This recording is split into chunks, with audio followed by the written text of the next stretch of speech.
Hello everybody and welcome back to Mark Reviews, and this is going to be a slightly different GoCycle video because I'm not only going to concentrate on the GoCycle. Just a quick refresh that the GoCycle is made of fairly exotic materials and comes in at a weight of 17.7 kilos, more of that later. It also has a pedal torque sensor, a 250 watt front hub motor, effectively giving you all-wheel drive because you pedal which moves the rear wheel and the hub motor pulls the front wheel. It actually has a throttle mode, so you can use it rather like a moped, and the 375 watt hour battery gives a range of up to 50 miles, but all at a cost of £4,000. So how does that compare with this, the EoVolt Confort? This is also a 20-inch wheel bike, also comes with a standard 250 watt rear motor and provides 40 nanometers of torque. The materials aren't quite as exotic, being an aluminium frame, but it also has hydraulic disc brakes and comes with a full complement of lights, mudguards and even a rear rack. It also comes with 7 speeds and a 5-speed motor and comes in weighing 22 kilograms, and all for half the price of the GoCycle at £2,000. And just a short interlude about weighing something as unusual as a bicycle. In all the literature, EoVolt state the weight of this bicycle as 18 kilograms, but it certainly felt heavier than 18 kilograms in real life. So what you do is you just do a weight by subtraction, weigh yourself, and then weigh yourself with the bike, and then take one from the other, and then you get the weight. So this worked out at 22 kilograms, not 18 kilograms. To be fair, I suspect the 18 kilogram weight provided by EoVolt was the naked bike, and for the UK market it comes fully loaded with the lights, mudguards and especially the rear rack, which is pretty heavy duty and which we'll look at later on in the video. EoVolt are a French company and the bikes are made and assembled at a factory in France. It comes in different colours. My wife chose this silver grey metallic, which is quite nice, but it also comes in a bright red, bright orange, black and also blue. It's pretty, I would say straight away, a solid bike in that it's quite heavy and substantial feeling. This e-bike, in comparison to the GoCycle, is fairly typical in that there are quite a few cables on show that you can see here, although I have to say it's all been done very tidily indeed and doesn't draw the eye too much at all. This is the main extending seat post, which I'll show you later in the video, and it's quite an important component of the bike, as we shall see. And just a short glimpse of the rear rack, which is pretty substantial, probably adds to the heft quite a bit, but no complaints because it's all included in the price, and at the end of the day, if I didn't want it, I could just remove it, I'm sure. And just a look at the rear of the bike, where quite a lot is going on, where the main motor is, although that's on the other side. And a view of the hydraulic disc brakes, which are 160mm in diameter, and the included kickstand. And you can just get a glimpse here of the bottom of the seat post. This you have to be careful of because there's a risk of it grounding out, but normally for most seat height positions there's no chance of that happening. And just back to the front of the bike where you can see the alloy forks, the same hydraulic front disc brakes and the chunkier tyres. And speaking of tyres, just a reminder of the GoCycle tyres, which are very low tread, built for basically low resistance and better range. Definitely tarmac only and no off-roading. The EoVolt Confort's tyres are, as I've said before, pretty chunky with a more substantial tread. They do say in the literature that they're happy for you to use this not just on tarmac but very light off-roading, and by that they mean canal towpaths. They're still 20-inch, slightly wider at 2.4 inches wide, and they're puncture resistant tyres made by CST. Very helpfully, the tyre pressures are printed on the side of the tyre, which comes in handy. And these do provide a lot of comfort simply because it has a nice thick sidewall. So although this bike doesn't have any suspension, either front or rear, the tyres do help to provide a bit of cushioning. And then you can just see again the front hydraulic disc brake. And so good, but for the asking price of £2,000, and in contrast to the GoCycle, all the mudguards are included and it also has a front light, which you may have seen in the previous video, which works very well. And you can also see here there's like a front bracket for future accessories if you're going to mount something, although I can't see anything on the EoVolt website that makes use of this at the moment. And this is the EoVolt branding, and just to emphasise, this is called the Confort, although the French translation is in effect comfort or coziness. This is the front bracket that enables you to fold the handlebars down when you come to store it, and another little bracket there to adjust the height if needed. There's quite a lot going on along the front handlebar, which we'll have a look at more closely now. You'll have to ignore this rear view mirror at the moment because this is an optional extra that we bought, as my wife felt more comfortable with this on. She could see traffic coming on behind her when we were on the road. And you're just having a quick look at the manual gears on the right hand side. These are derailleur gears and the front brake. There's a little bracket here in the centre, which we'll have another look at in a moment. And again, for this price, an included onboard computer, which comes in very handy, and it's very clear and legible to read. This is the look at the front of the bike, and you can see this central bracket here. This is used for part of the folding process, and it allows you to release it and swivel the handlebars forward, but in essence and in practice you don't really need to use that one. The grips here very comfortable, and the brakes are very powerful. I mean, they're comparable with the GoCycle, no difference. But again, one big difference is the cabling, although it's been made very tidy with this cable tidy, and this extends downwards on the front of the bike and extends along the main frame. But I have to say it's done very neatly, so you don't really, because they're black as well, doesn't really draw the eye. And this is the chain area, and you can see the motor and the derailleur gears at the rear. And now just a closer look at the onboard computer. It has a main power switch, and there you can see all the main things: the time, your speed, distance covered so far, so we're approaching 100 miles already, which is pretty good. And this is stage 1 of the motor. Like I said, this has a 5-speed or 5-level motor. An up and down button to affect things. This is just changing the level of the power assistance on the motor up to level 5, which is extremely powerful. Makes the bike an easy cruise to use, so you don't tend to use 5 too often. Anywhere between 1 to 4 is more often. You can use this bike without the motor at all, but to be honest, it becomes just a very heavy, cumbersome bike, so you tend to have at least some assistance on 1 or 2.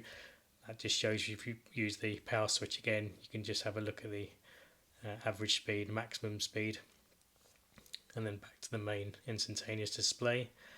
And if you push and hold the top button there, that turns on the light, which, like I said, we've seen in the previous video, is very powerful and very effective, and included in the price. And with the speakers now on, just a quick demonstration of the actual manual gears. Lever on the front of the handlebar just to go up a gear, like I said, from 1 to 7. And then the lever below the handlebar, which is thumb operated, just to take you back down again. Pretty easy and straightforward.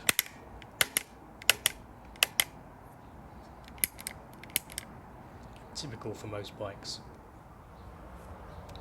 And just a view from the front so you can get a better look at the lever activation and the sound.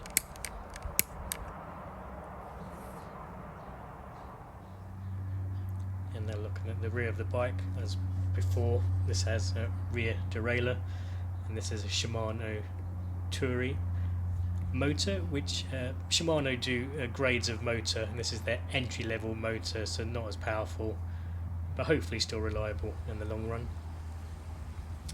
We've had the bike for, as you can see, around 100 miles and a few weeks now, and it's been absolutely reliable. Quite a lot going on in comparison to the GoCycle, which is completely clear, smooth and devoid of any chains on show. Yeah, just to take note of this little plate that's on the other side on the rear wheel, and this matches up to another little plate on the front wheel. and the use of this will be understood later on. And this is the included bike rack, which I think for a bike rack is pretty substantial indeed. In fact, it has a maximum weight limit of 25 kilograms, so you can carry a lot of shopping and probably a person on there as well, or a small person. And it'd be worth mentioning at the moment that the EoVolt Confort has a weight capacity of 130 kilograms, so that is much higher than the GoCycle, which has a weight limit of just 100 kilograms. So again, just emphasise how strong the frame is. And this is the seat, and I have to say this is a lot more comfortable than the GoCycle seat. It has quite a lot of compression and softness within the seat. Pretty nice to ride on, and because it doesn't have suspension, that comes in quite handy, having such a compressible nature to the seat. This is in comparison to the GoCycle seat here, which is quite firm, and although I wear padded shorts, I still tend to become quite sore after about 90 minutes or so of riding. And this is the included rear light on the EoVolt. Interestingly, this isn't operated from the front computer, but has a manual separate switch which you just turn on and off as needed, but it's plenty bright enough. And again, it's included, so no complaints really. And while you look at the light again, you can just see now why the seat post is quite important, because that houses the main battery for the bike. And that battery is manufactured by Samsung, so it should be nice and reliable, and one of the market leaders in all things battery related. This provides 504 watt hours of power compared to just 375 watt hours for the GoCycle. And the range, they quote 60 miles compared to 50 miles or up to 50 miles on the GoCycle, and from what we've seen so far, I'd probably agree with that. It's definitely substantial. And just showing you now how to adjust the seat, the Confort is provided with two small keys like so, a main one and a spare one, and you need this because this seat post is also the battery. This just provides extra security, so you just turn the key and then there's a little pop-up button that pops out, and then that allows you to then open up the swivel bracket. And as soon as that's open, you can then adjust the seat height by sliding it up and down, as shown here. You have to get the angle right, and then it's much more smooth. So when I was pulling it, I wasn't pulling it from the correct angle. It's got a very helpful scale at the back, so you can keep a record of what height's good for you. So either myself or my wife, I can adjust it very quickly to the correct height. And once you choose your preferred height, you just swing that bracket closed again and then push the button down, and that's it. So you don't need the key again at that stage. The key's only for unlocking. And this is just comparing the same thing on the GoCycle, which is a bit more easy. There's just a twist nut to loosen the seat post, and that just slides out. And then you can also reverse and store the saddle on the bike, which is mainly when it's folded and stored to make it even more compact, but I don't normally need to do that. But it's just a touch easier because it's much lighter. Another nice surprise was that the EoVolt also has foldable pedals. I didn't realise that it had this. I found this out by accident, and again, when storing, it just makes it more compact. And yeah, the pedals swivel up or down depending on what's preferable, and just makes it, especially when you're putting it in the boot of a car, that it doesn't snag on things. And this is just a quick demonstration of me removing the seat post. You just have to unplug. There's a plug that connects the seat post to the motor, and then it slides right out. Just have to get the angle right to make it easy. Right, and now folding the bike, just a quick reminder of the GoCycle. So pay attention 007. First you have to put the kickstand down, that raises the rear wheel up into the air. Make the pedals horizontal. And then you can either fold the bike in half, which is the main way, but I'm just doing the handlebars first. You can see what I'm doing, because if I did the main folding, you wouldn't see what happens to the handlebars. Handlebars come down, you release the central clamp, front wheel swings round, and it's nice and light. Both the wheels go together. You then attach the two halves with a rubber band, and then you can just wheel it away nice and easily. Nothing could be easier. To be honest, the EoVolt Confort is not that much different. I'll put the sound on this so you can hear. Kickstand goes down.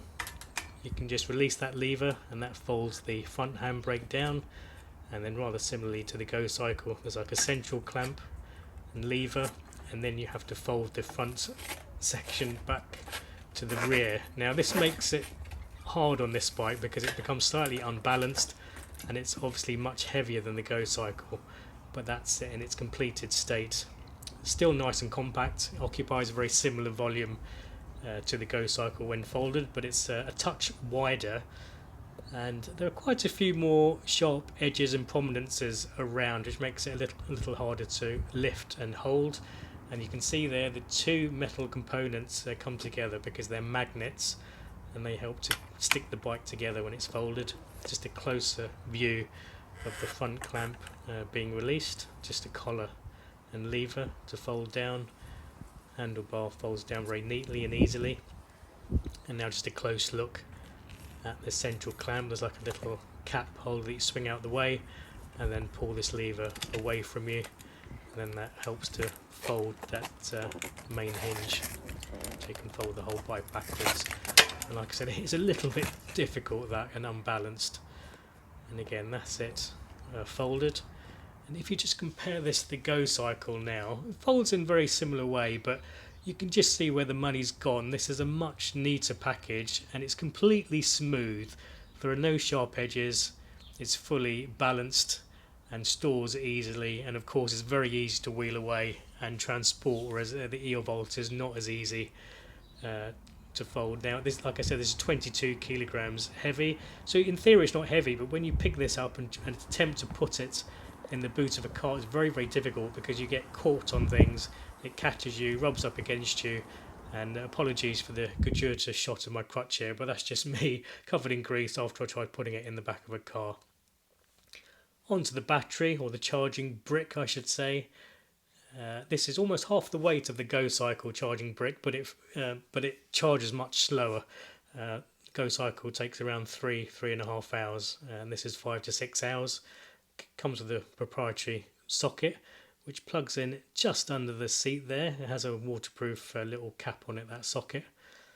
And then once you're on charge, you get a red light, and then once it's fully charged, that little light on the corner turns to green.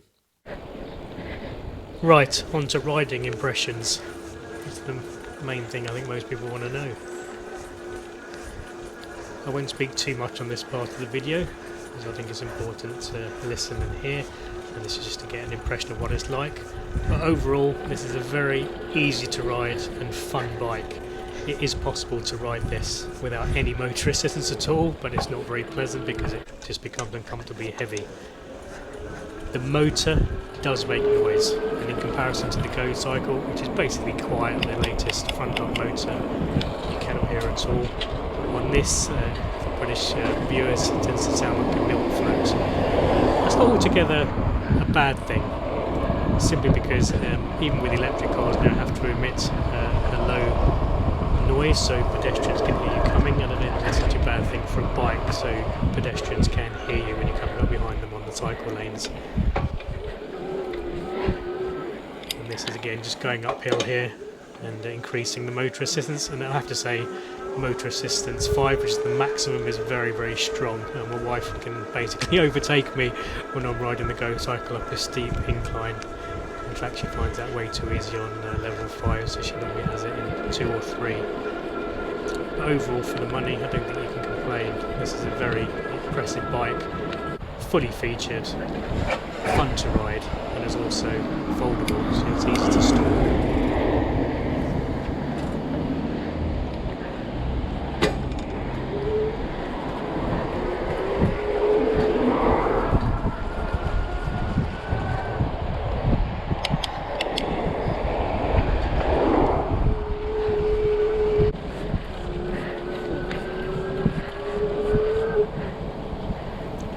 So the question remains, would I take this in total over the GoCycle? And I'd have to say no overall. I think the GoCycle is an example of the law of diminishing returns. There is so much tech, exotic materials, just to save those extra grams and kilograms of weight, and over the years it's been refined and refined, so it's now a completely smooth and refined and easy to store and easy to hold and lift product in comparison to the EoVolt Confort. But I have to say, it's a great all-round bike and there's nothing to criticise, especially at the price. It's a very sturdy and fun to use bike, end of. So I think the Confort EoVolt is a fantastic addition to the e-bike market and increases the choice available. The e-bike market is growing at an exponential rate, and the more models there are, the more competitive it becomes, and that will always drive down prices. And with that, you're going to get better quality materials, better reliability, and better range for your money. I hope you have liked this review of the EoVolt Confort and also the comparative review together with my GoCycle G4i. If you did like it, then please give me a thumbs up, and if you really liked it, then please consider subscribing. Thanks, and hope to see you again next time.